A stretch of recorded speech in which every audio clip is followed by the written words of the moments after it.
The second scoring criterion in the CERV's lowest income for long duration selection category is rental assistance. Applicants will receive priority if a fully executed binding commitment for project-based rental assistance is submitted with the application. A binding commitment could include a binding resolution, binding letter of approval from a governing body. For the purpose of this category, project-based rental assistance is defined as a project-specific funding stream that supports the operations of the property, reduces the tenant rent burden, and provides for the tenant-paid portion of rent to be no greater than 30% of household income. Tenant-based rental assistance is not eligible. Units with rental assistance must be counted in this category. The unit cannot be counted toward the CERV's lowest income category discussed previously.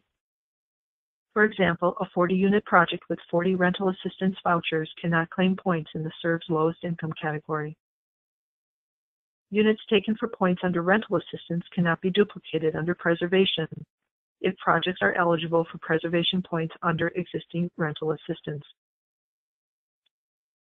Projects eligible for rental assistance points can claim additional points for agreeing to further restrict rental assistance to households whose incomes do not exceed 30% of the MTSP income limit for 10 years.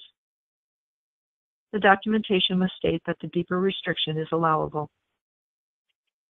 Minnesota Housing will validate the number of rental assistance units with the workbook. The units must be marked as rental assistance on the rent and income grid in the workbook, and the type of rental subsidy must be indicated. Provide a fully executed binding commitment. Again, commitments must be fully binding.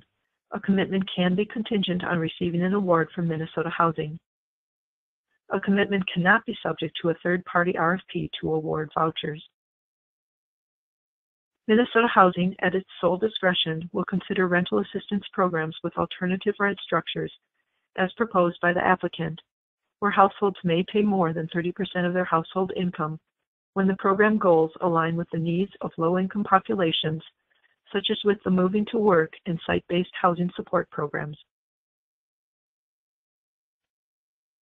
For all other types of rental assistance programs with an alternative rent structure, the applicant must submit commitment documentation that includes details regarding the rent structure, the tenant-paid portion of household income, the program structure, goals, and the population served.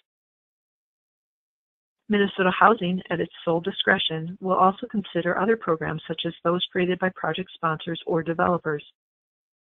Submitting appropriate documentation for such programs will also be required. Projects eligible for rental assistance points can claim additional points for agreeing to further restrict rental assistance to households whose incomes do not exceed 30% of the MTSP income limit for 10 years. The documentation must state that the deeper restriction is allowable.